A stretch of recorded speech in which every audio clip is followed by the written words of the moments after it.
Good afternoon. My name is Jim Simons, and it's my pleasure to welcome you to our Thursday afternoon convocations.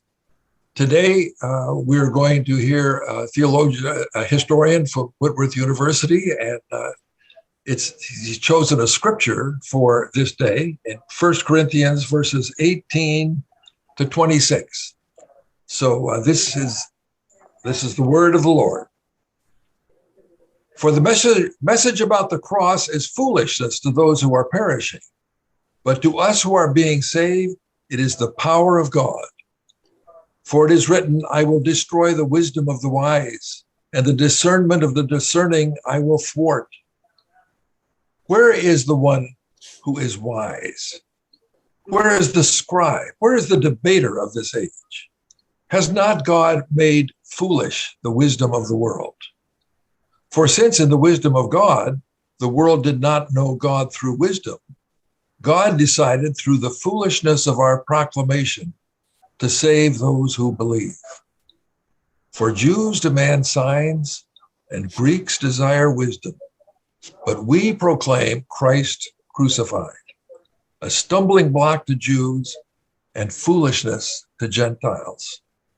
But to those who are called, both Jews and Greeks, Christ, the power of God and the wisdom of God. For God's foolishness is wiser than human wisdom, and God's weakness is stronger than human strength. This is the word of the Lord. Thanks be to God. Thanks be to God. Let us pray together.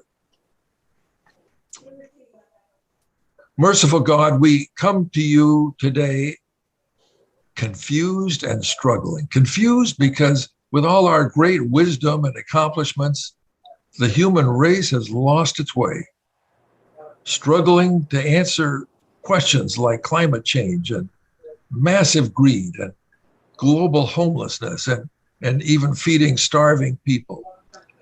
So our prayer is that you will open our eyes to your wisdom and to the insights of our speaker today. Oh God, help us see the way ahead with eyes of discernment. We pray in the name and spirit of Jesus. Amen. And now Terry McGonigal will introduce our speaker.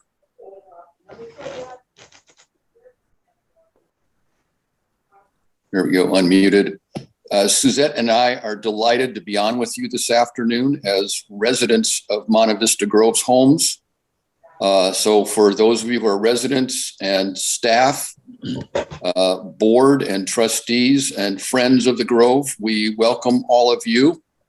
And it is our both pleasure and privilege to introduce to you our dear friend, Gerald Sittser. Jerry was instrumental in Suzette and I and our family coming to Whitworth at the time college, now university, in 1994. Jerry and I have been in small groups since that time over the last 27 years. As couples, we have been in small groups together, and our families have been through the greatest heights of joy and the deepest valleys of sorrow together. So Jerry means the world to us in so many ways.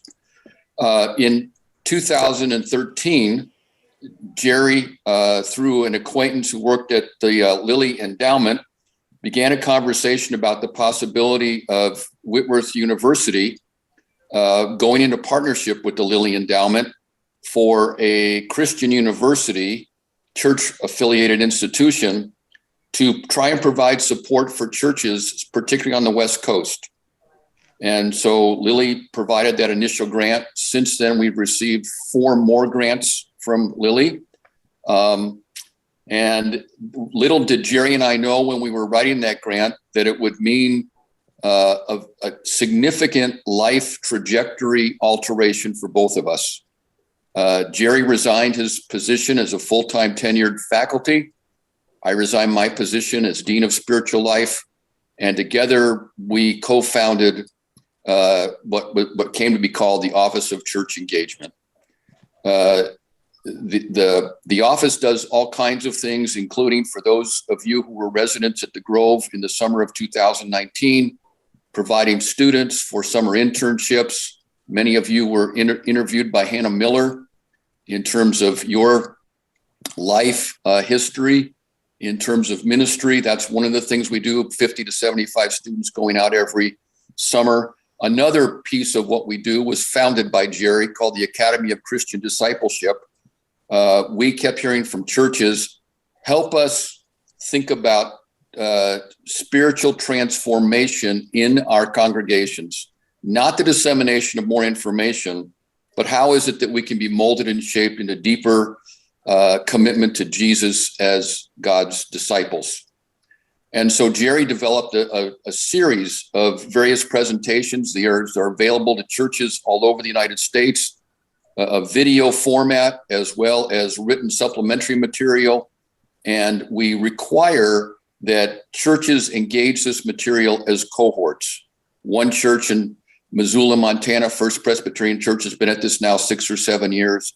The entire church goes through the Academy presentation every year. Several years ago, pre-COVID, Jerry began a 2-year series called The Third Way, thinking about how was it that early Christians in the first several centuries after the death, resurrection, and ascension of Jesus really navigated through very, very troubling cultural waters. And so Jerry developed this term third way, which he'll explain to you, as a way of describing how the early church navigated, but with an eye towards what can the 21st century church learn from the first century church about transformational discipleship. Little did we know that COVID was going to hit.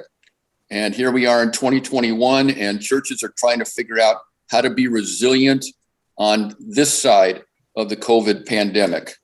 Jerry's book, Resilient Faith, is the first of a trilogy of works that Jerry is developing to help answer this question. What does the church look like as a resilient institution in the witness for the gospel in the 21st century? So we're going to talk about Third Way and Resilient Church for a while this afternoon, and you can post your questions in the chat bar if you want. And then at the end of Jerry's presentation, we'll have some time to interact. I present to you our dear friend, Jerry Sittser. Thank you, Terry and Suzette. I'm going to say what I've said so many times before. We miss you profoundly. And we're a little resentful of Monte Vista Grove, actually, that you attracted Terry and Suzette down there. So we're kind of hoping the institution will close down and they might move back up here. I know that's not what you said, but how about instead of that, you move with them? An attitude of the heart. All right, I'm going to talk a little bit about some themes related to this book, Resilient Faith, how the early Christian third way changed the world. But it's going to take me just a little while to go there. I won't be very exhaustive, more suggestive of some themes in it. And then we'll have a chance to discuss some of the implications at the end of this presentation. I'm going to state the obvious that something big is happening in the American religious landscape. We're not quite sure what the consequences, the long-term consequences are going to be. This past summer, I participated in a Templeton grant. It was a conference that was being taped. So the only people that participated in the Zoom conversation were presenters, and there were 14 of us, all having to addressing the theme of what they called religious de-identification. Now, they were all social scientists except for me. I was an early Christian historian, and they wanted an example from history of a movement that was able to sustain momentum over a long period of time.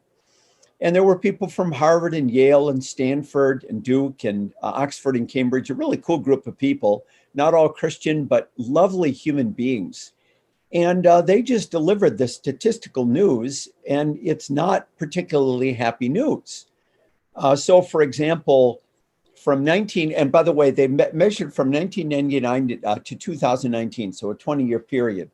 From 1999 to 2019, there's been a 70 to 47% drop in church membership. For the first time since they've been taking these polls, Less than 50% of Americans claim membership, American adults claim membership in a church or other religious body. Again, during that same 20-year period, attendance dropped from 40% to about 27%. And a growing number of people simply don't believe in God at all, from 7% in 1974 to over 24% today. And it's interesting to observe that the younger you get, the higher the percentage of people who call themselves either duns or nuns. So, you know, the greatest generation, very, very, very high percentage of people who claim belief in God, and that diminishes as the group gets smaller.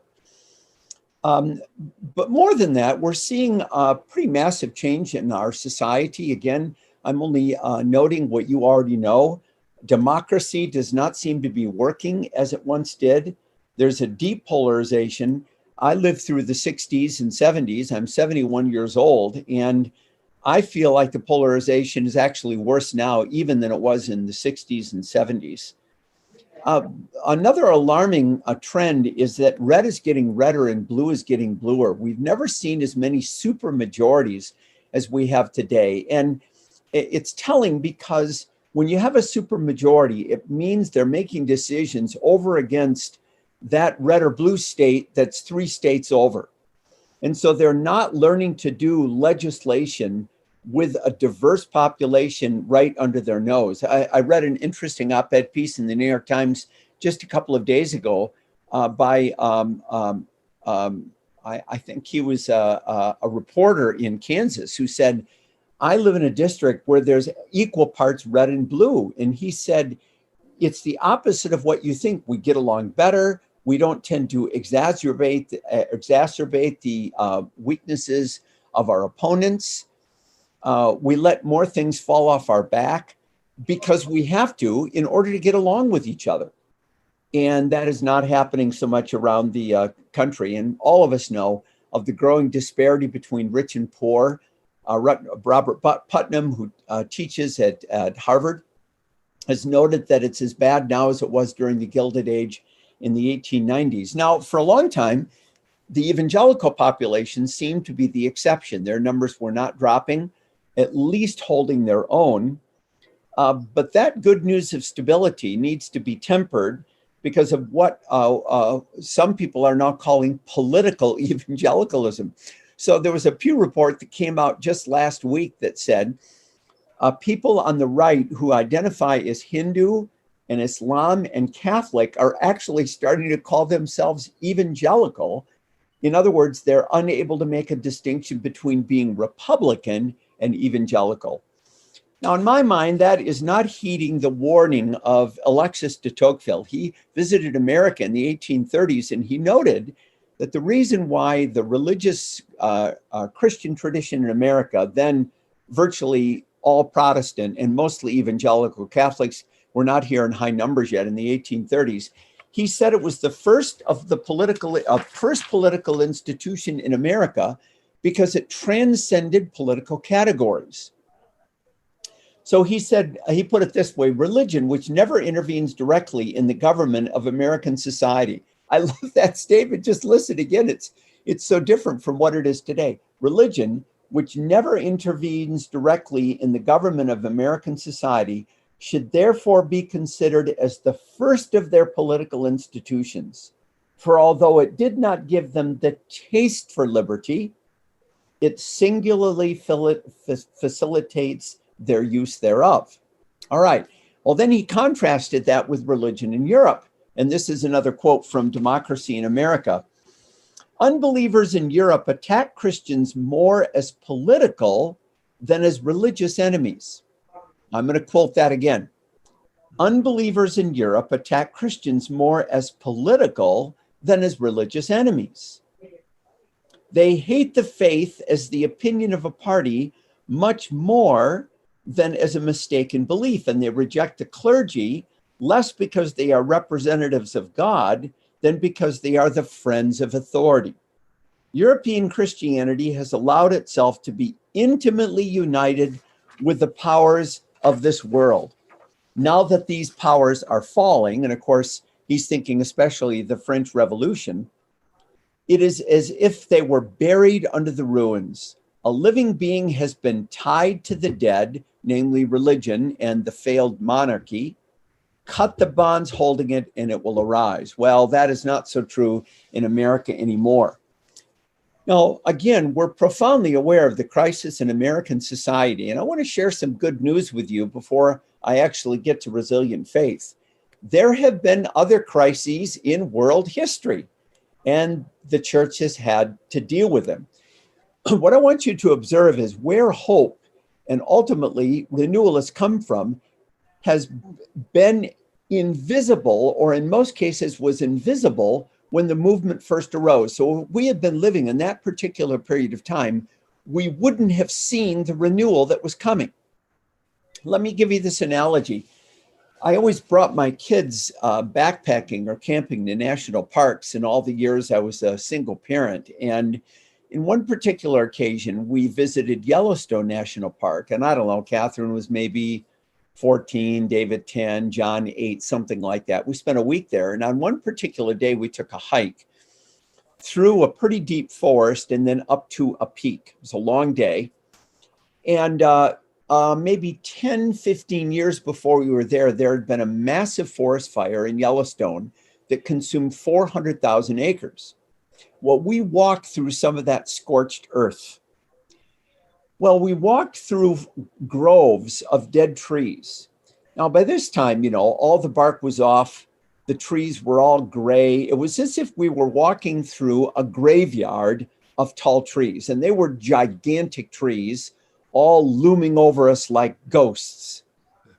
When we looked up, we saw nothing but the devastation of what had been lost. But when we looked down to the forest floor, we saw all of this new growth, bushes and wildflowers and small trees that would, over the years, the decades, become the new forest that would dominate the landscape. So if you looked up at the old, it was nothing but discouraging. When you looked down at the new, it was nothing but hopeful. Well, when we're living in a particular time of decline, we tend to look up and we see only the devastation that's been left behind, the ghosts of dead trees. Let me give you only one historical example of that. Historians have a kind of working assumption, not proven, but just by kind of acclamation, that the worst year in world history was not 2020, as the New York Times claimed it might be the case. It was not 1347 at the beginning of the Black Death. It was, believe it or not, 536. And my guess is every person listening will be surprised because they've never heard of anything happening in the year 536. Well, two devastating events happened that set off a chain reaction that was horrific for Western society, especially in the Middle East and the Mediterranean world. First, there were a series of volcanic eruptions in Iceland, and they were gigantic. And it spewed tons and tons of smoke and ash that encircled the world. During the same year, an asteroid hit Australia, and it was a huge asteroid. And again, it exploded and sent tons and tons of dirt and ash and smoke to the world, into the globe, around the world. Well, what happened, and we see evidence of this in records all over the world, is that it created 18 months of endless winter. I mean, the summer of 536 is literally called the summer that never was.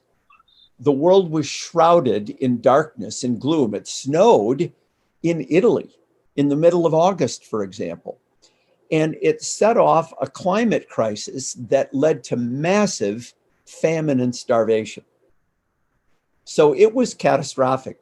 Only 4 years later, now affecting a profoundly weakened population, was the eruption of the Justinian plague. Historians estimate that it was probably the first example of the bubonic plague in American society.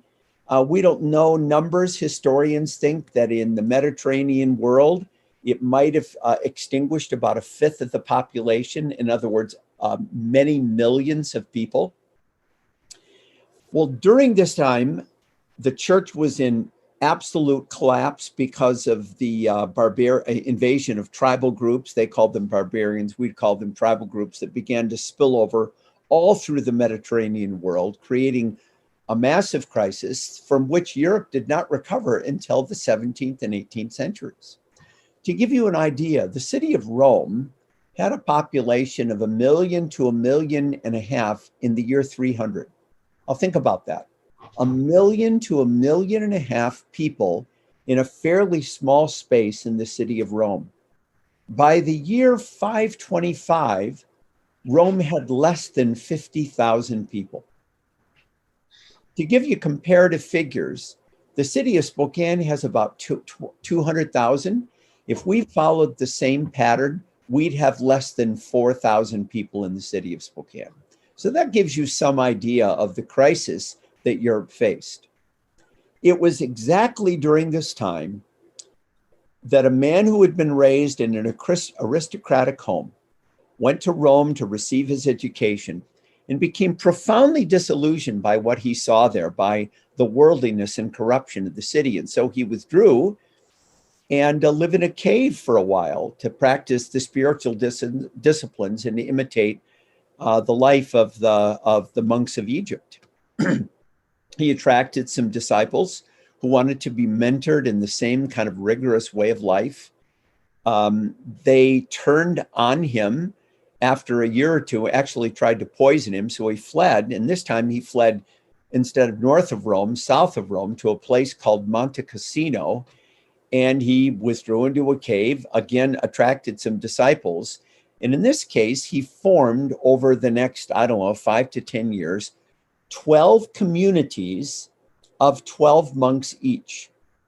And he wrote a rule for them, a rule of life, to guide them in this more disciplined form of Christianity, which was taking root in a society that was in collapse. By the time he died, he had left behind 12 monasteries of 12 monks. Now, if any pastor retired, and that pastor was a church planter, and he or she had planted 12 churches of 12 people, that pastor would probably consider it a failure. And yet, Benedict sowed seeds that created an institution that became literally the dominant institution in the Western world for some 800 years, and quite literally preserved Western civilization. Monasteries became the hospitals of the Middle Ages, the pharmacies of the Middle Ages, the libraries of the Middle Ages, the motels of the Middle Ages, the educational institutions of the Middle Ages. In many cases, they collected art, they produced beer and wine. They were the missionaries of the Middle Ages. The monastery became the dominant institution in the Middle Ages. But here's the thing, in 540, if we had been living in the Mediterranean world and were looking around, we would not have paid one moment of our time to Benedict and what he was doing because it was so small. Now, this is often how God works. It's these little movements, these little institutions, things that don't seem obvious at the time that end up having such a gigantic impact on world history. And of course, there's lots of other examples of that. Well, this is why I wrote Resilient Faith, because it's a case study of the long-term growth and stability of one movement, the early Christian movement, that emerged under very, very difficult circumstances. And if we had been living in the time, we would not have noticed it. We'd be reading Time and People and Newsweek and The Atlantic, and they would have been covering Rome or Ephesus or Alexandria or Antioch. They would have paid attention to emperors and great philosophers and movements of the army, not some tiny little movement of uneducated people that weren't building any kind of significant institutions whatsoever. And yet this is the institution that had such a gigantic impact on the Mediterranean world. We wouldn't have seen it at the time. Now I've got an illustration.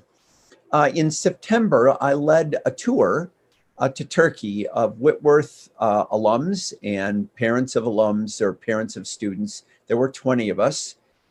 We started in Istanbul and then flew to Cappadocia and then bussed south through some important sites like Perga, for example, and Pisidian Antioch, and then hit the Mediterranean coast and then came up the Aegean coast. And one of the particular cities that I find so intriguing is a little port city called Assos. It's actually not a city at all. It's a small town that still exists to this day. There are ancient ruins there of the small town of Assos that was built on a hillside. It's got a little theater that maybe seats 500 people and a small agora, some city streets that have been preserved through archaeological work. So it's a small town today, and it was a small town 2,000 years ago. About 500 feet up on the hillside, there's the Acropolis, this place where Romans built temples and monuments to the gods and goddesses and empires. Today, it's a ruin. You still see pillars that are standing and so on, but it's only a shadow of what it used to be. 2,000 years ago would have been dominant. You would have seen it easily from the coastline and from the town itself. And Rome wanted it to dominate. Rome wanted to impress as much by its glory as by its army. Well, Assos is mentioned in one verse in the New Testament. It's in Acts 20. At this point, Paul and Luke and some of his companions are backtracking, retracing their steps in Paul's third missionary journey, sailing down the Aegean coast before they returned to Jerusalem, where, as you know, Paul was arrested and eventually sent to Rome.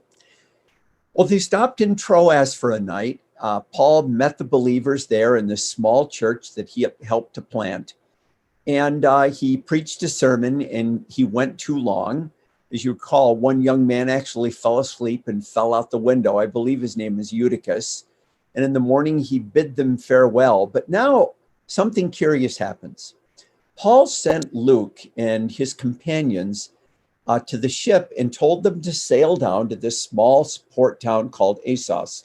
And Paul decided to walk alone.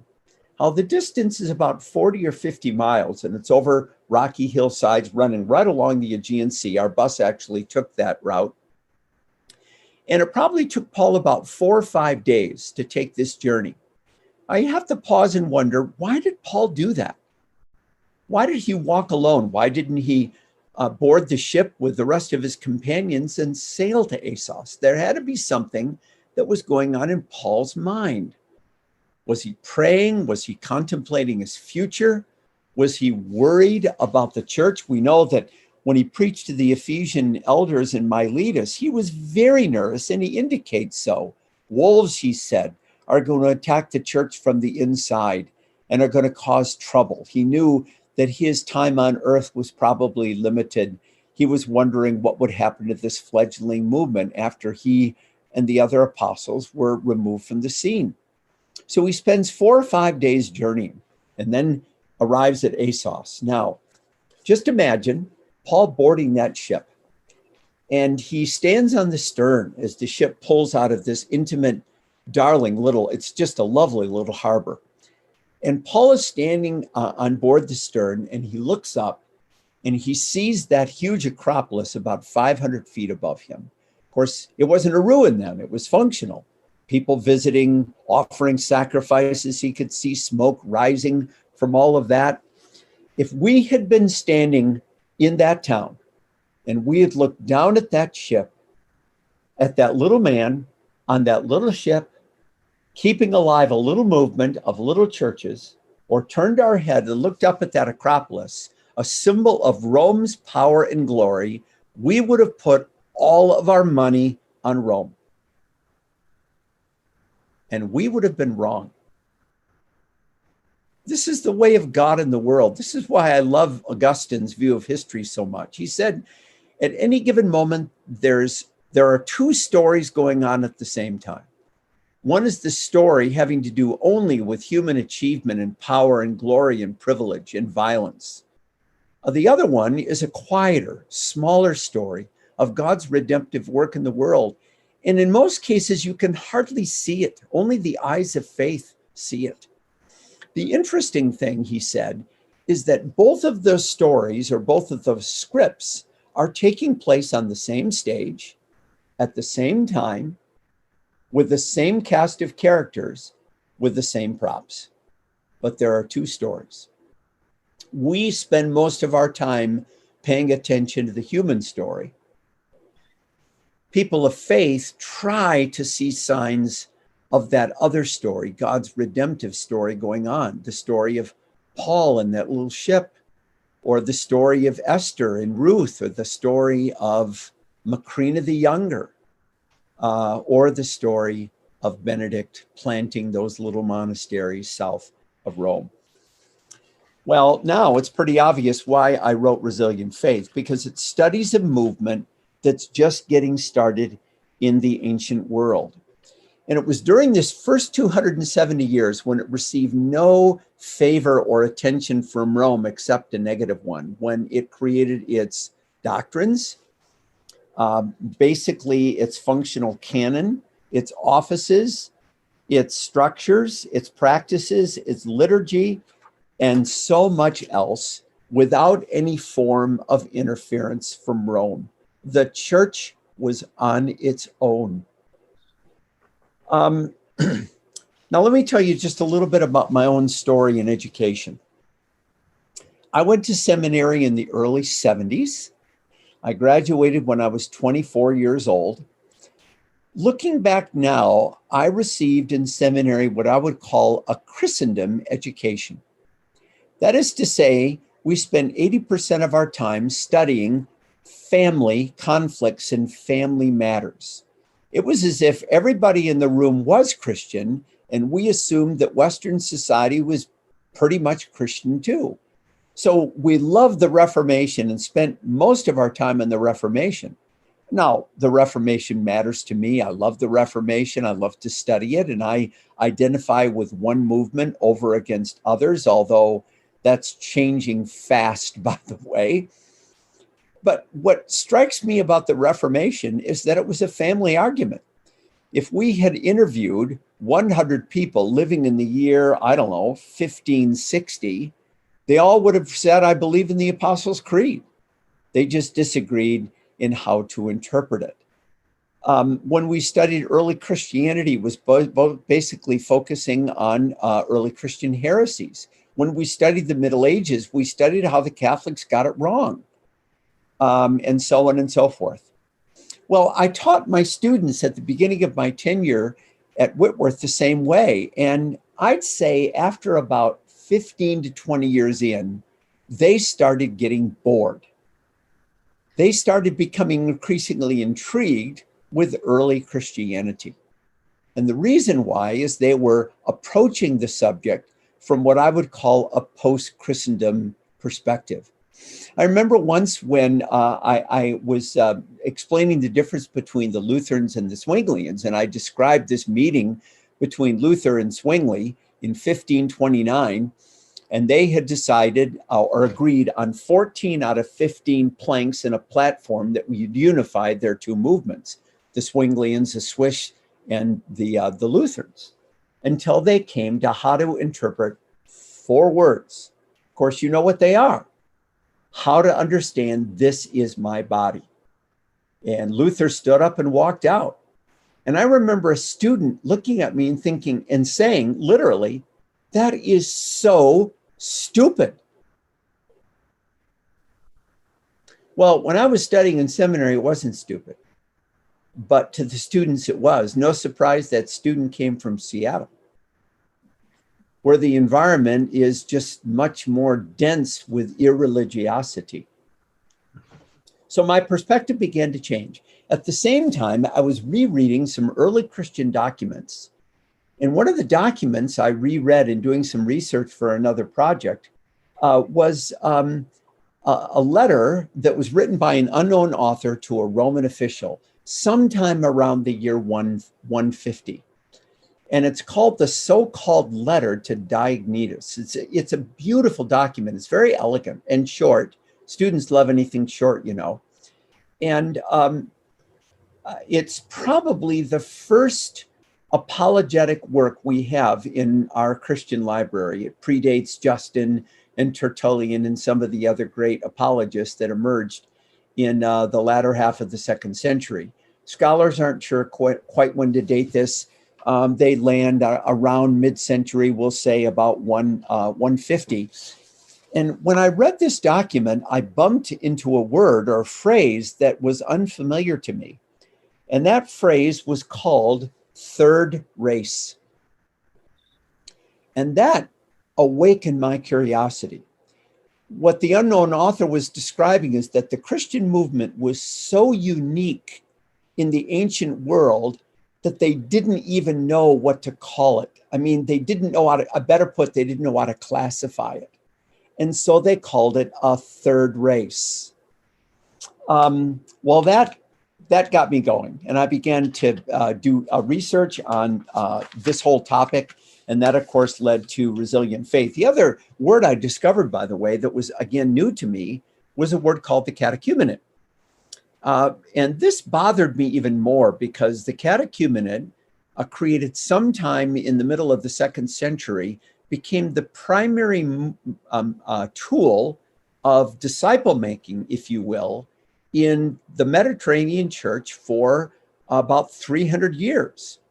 And I thought to myself, okay, if this is the primary method of making disciples of people who came from totally pagan or traditional religious background, Roman background, why didn't I learn about it when I was in seminary?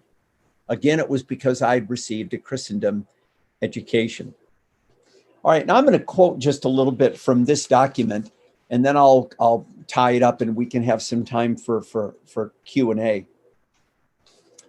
When the unknown author begins to address Diognetus, he says he begins by discussing common ground. In other words, he's describing a Christian movement that Diognetus is already familiar with. And it's then that he calls Christianity what Diognetus knows it as, and that is a third race, or what I call a third way, not Roman, not Jewish, but third. The Roman way was the way of accommodation. Rome had this amazing capacity to absorb new religious movements into itself. Roman religion was transactional and pluralistic and ubiquitous and dominant, and as I said, absorptive of new religions. What was central to this first way, the Roman way, is that Rome would always remain dominant. The second way, surprisingly, was the Jewish way. Jews had a huge presence in the Mediterranean world. Upwards of 10% of the population was Jewish. Jews were respected, monotheistic, ancient, ethical, ritualistic, and honorable, but also isolated from the larger culture because of their religious scruples. So there was the Roman way, the Jewish way, and now this new or third way. All right, now I'm going to quote. He begins with Christian behavior, which was known by this Roman official. For Christians cannot be distinguished from the rest of the human race by country or language or customs. In other words, you're not going to be able to notice they're Christians at first glance. Everywhere you go, you find them, and they speak the local language and they eat the local food and so on. They do not live in cities of their own. They do not use a peculiar form of speech. They do not follow an eccentric manner of life. This doctrine of theirs has not been discovered by the ingenuity or deep thought of inquisitive men, nor do they put forward a merely human teaching as some people do. In other words, they're not philosophers. Yet, although they live in Greek and barbarian cities alike, as each man lot has been cast, and follow the customs of the country in clothing and food and other matters of daily living, at the same time, they give proof of the remarkable and admittedly extraordinary constitution, now this is telling, of their own commonwealth. Rome considered itself the commonwealth of the ancient world. And this fledgling little movement called itself a new commonwealth. In other words, putting in direct competition with Rome, although they competed in a very different way. They live in their own countries, but only as aliens. They have a share in everything as citizens and endure everything as foreigners. Every foreign land is their fatherland, and yet for them, every fatherland is a foreign land. In other words, their primary identity is as followers of Jesus, not Romans, not Republicans, not Democrats, not Americans, not Chinese, Christians. And that identity informed and shaped all other, what I would call, secondary identities. They became a different kind of Roman or barbarian or whatever it would happen to be. They busied themselves on earth, but their citizenship is in heaven. They obey the established laws, but in their own lives, they go beyond what the law requires. Okay, so that's how Christians behave in the world, what made this movement the third way. And then he describes their belief system. Now, his argument is that you can't make sense of their behavior unless you understand their unique belief system, which was focused on the incarnation or the person of Jesus Christ.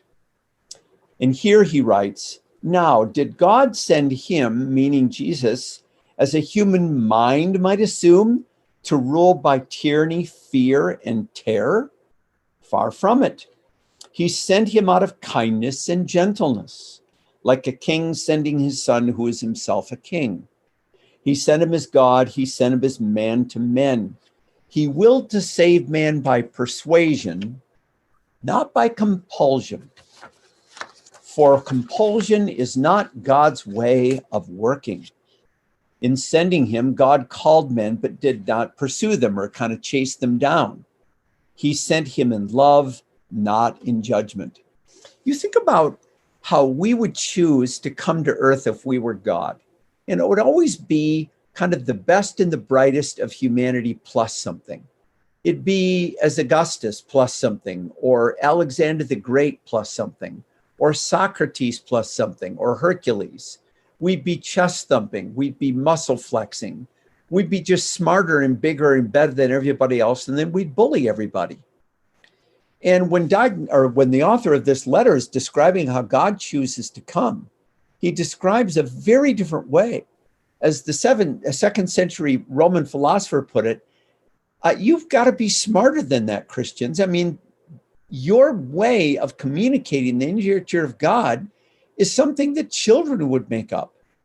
And we'd say, yeah, that's probably true, because big shots wouldn't even think of doing such a thing. Well, initially, I set out to write a book on the catechumenate, this training process by which people were prepared in this long on-ramp to become members of churches and pass through the rites of initiation, what ended up being a 2 to 3 year training program. But after I did increasing amounts of research, I realized that the book really had to be about Jesus Christ, because it's Jesus Christ that makes early Christianity so unique and was so surprising in the ancient world. It was Christ in his identity that informed how we understand Christian authority and Christian community and Christian identity, and ultimately how Christians serve in the world and the rest.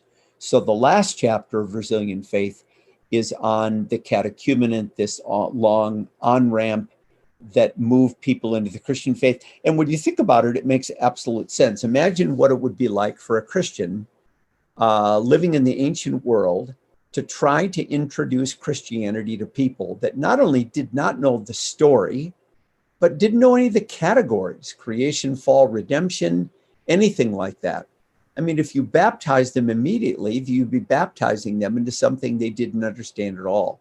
So in one sense, they were forced by circumstances to come up with some kind of process that would move people slowly, but very surely into the Christian fold, so that faith would mean something and they would be prepared to live as followers of Jesus and also be prepared to die if God called them into it. My argument at the end of the book is we're going to have to create something like that again as we move into what I call a post-Christendom phase of Western history. I'll close with this. 10 days ago, I spent a weekend down in the Bay Area, and I spent an evening and a morning training church planners in the Bay Area. And when you talk to them, you realize they are living in a very different world than people living in, I don't know, Nashville, Tennessee. It is a much more secular environment, and there are churches that are starting to develop their own catechumenate or using the one that I've developed as they recognize they can assume nothing anymore when it comes to the people they're trying to reach for the gospel and fold into the life of the church. All right, I talked fast. You've been very gracious and patient, and I thank you. Jerry, thank you so much. That was excellent. Guys, you have the ability to unmute your microphones. You will in just a second. And questions can go in the chat box. Okay, there you go. There's also a poll that's already up when you come in. We'd appreciate your participation in that. If you don't see it on your screen, there's a bar at the bottom with a bunch of options. And if you click on poll, it should come up for you.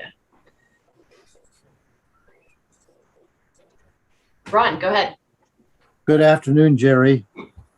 Thank you so much for your wonderful sharing.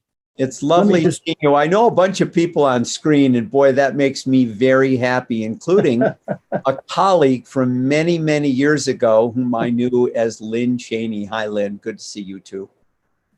Well, we were not at Whitworth at the same time, but I followed with huge appreciation of your wonderful teaching. Could you say a little bit more? I've been so intrigued as the way you began to talk about how your teaching has changed and the students have changed. And to me, your ability to understand that you are now working in a very different environment. Just say a little bit more about that, how you've changed over the years and how the students have changed. Well, I mean, our students are coming from more secular backgrounds, I think, than 30 years ago. You know, I started in 1989. And that is been striking to me. Their interests are changing. They're much less interested in the Reformation. I went through a period in the 90s when I had so many gung-ho reform types, what we now call card-carrying members of the Gospel Coalition, which is fine, but you'd be more hard-pressed, I think, to find that crew today. Their interests have changed, and their awareness of the needs of the world have changed. And so that would be, I think, fairly notable too. It's interesting. I spent about 45 minutes on the phone today with the pastor in the Midwest. He's a long-term friend of mine, and he is one of several pastors of a megachurch in Iowa, and they're working with some other churches, and they're actually adapting my new catechumenate for their church in a 2 to 3 year process of disciple making. And he said, Jerry, our old way of doing things just isn't going to work anymore. I mean, they have a huge, I mean, they got over 3,000 members at that church. So you could say they're highly successful. And he said, what we're observing more and more is a cultural Christianity and as a legalistic Christianity. And I think it's become painfully apparent in the last 5 years. So he said to me, if we don't become a disciple-making church, not legalistic, but disciple-making, our best years are in the past. We can't do it anymore. So even in the religious Midwest, he's seeing greater evidence of a cultural Christianity and not of an authentic Christianity. So I think we're in the middle of a sea change, and I'm not sure what the outcome is going to be. Thank you. Jerry, we have a question in the chat from Lynn Cheney. Where did the Christendom belief system lose its way, moving from a way of life and Christian identity being primary to a set of ideas and doctrines to which we adhere with Christian identity secondary, if even that, to the culture of the day? Wow, I got that. Well, I mean, it's such a great question, Lynn, and I think it's so central today to how we think about many things. I mean, identity questions have really become central to our cultural conversation, whether it's identity questions having to do with sexual orientation, marriage, color, education, and a political identity, on and on. And it seems like those are more dominant than a simple identity of being new creatures in Christ, being the primary way we understand how we function in the world.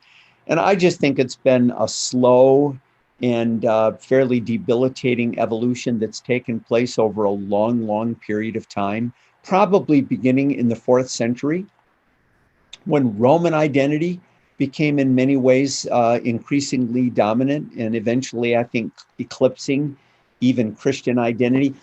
The Christian movement gets culturally stuck. It got culturally stuck in Latin Rome for centuries. I think it's kind of culturally stuck in English white Europe and America. And then usually it's entrepreneurs and visionaries who step outside kind of the circle of what we define as normality and begin to see things a new way. And in one sense, return to first principles. No. Christianity is not white. It's not American. It's not Republican or Democrat, as the case may be, or it's not Latin and Roman. And they're the ones who break into new cultures, and they translate the Bible and begin to reach new people groups for Christ, and remind the rest of us that we're the ones that have really compromised the gospel. And I'm hoping against hope that happens today.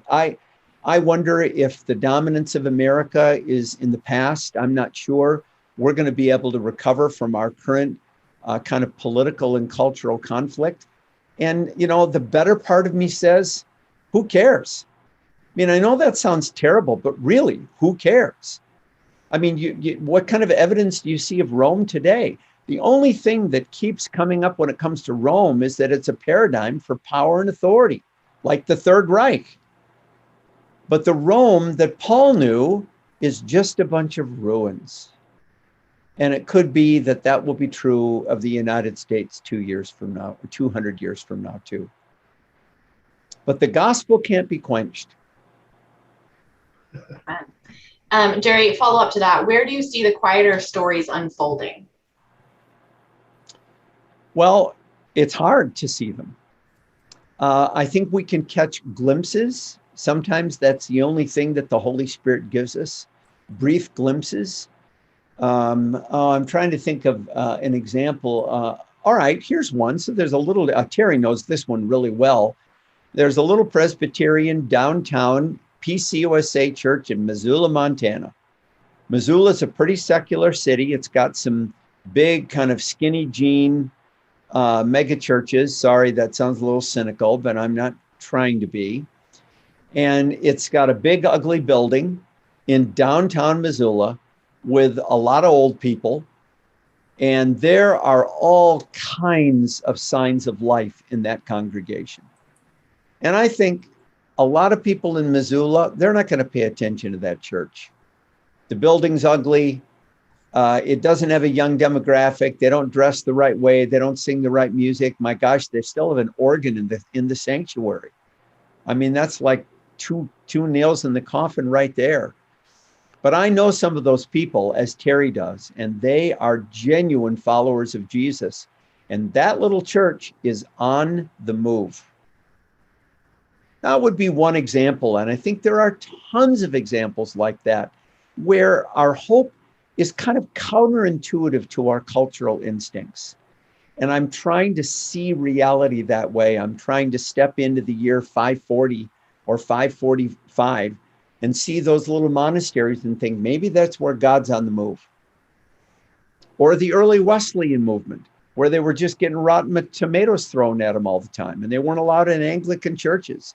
And Charles hymns could only be sung on Wednesday night when little Methodist gatherings. And yet that became an enormously influential movement of renewal in the Anglican Church in England, Scotland, Ireland, and in the United States. In those first 10 or 15 years, we would have seen nothing. We would have just seen the towering churches, the Anglican or the Catholic, not those little Methodist class meetings. So it comes from odd and idiosyncratic places. That seems to be how God works in the world.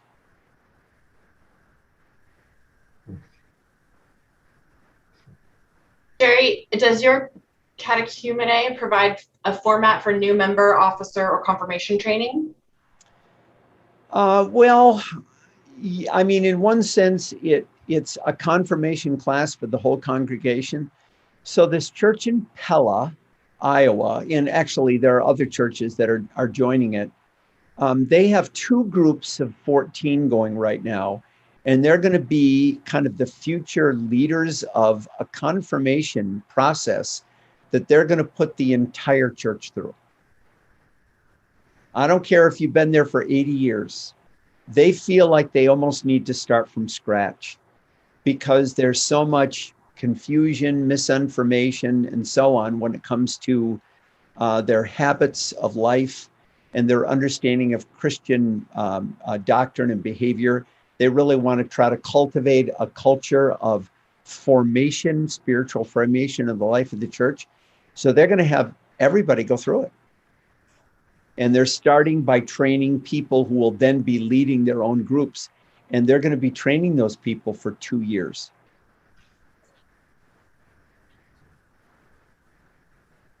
It's pretty rigorous. Again, it's counterintuitive. You know, our new members class is now a Saturday morning event. That's it. When you're preparing people for church membership. And I'm launching what I think is really a stupid idea. And that's 3 hours on a Saturday morning goes to 2 years or 3. We'll see.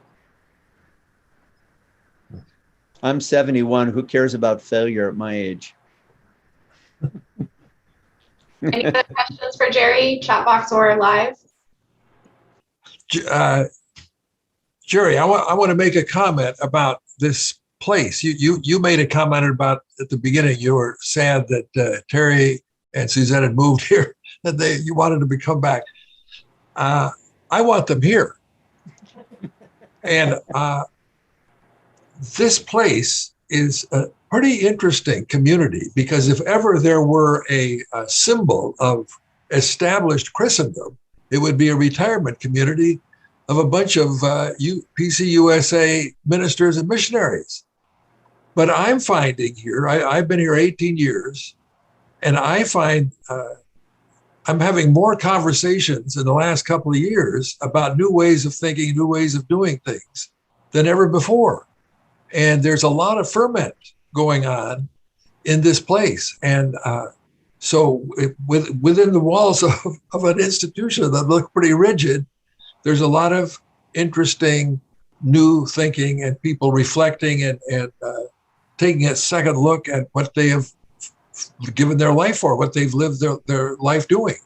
So to me, this is an exciting place. And I think these convocations are a part of it, trying to rethink things for ourselves, but also for the culture of the site in which we live and for our faith. So thank you so much for your challenging us and calling us to look at things in a new way. And I want you to know that we're trying to do our best to think things through in a new way here. So well, I'm sure you are. And if you have Terry and Suzette there and Ron and Lynn and some other people I know, then I'm sure you're doing that extremely well. We just miss our friends a lot.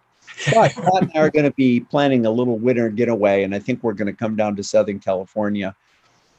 And we'll we'll be visiting Monte Vista Grove because our friends live there. And I've known Dale and Kathy for years and some other people who are very dear to us.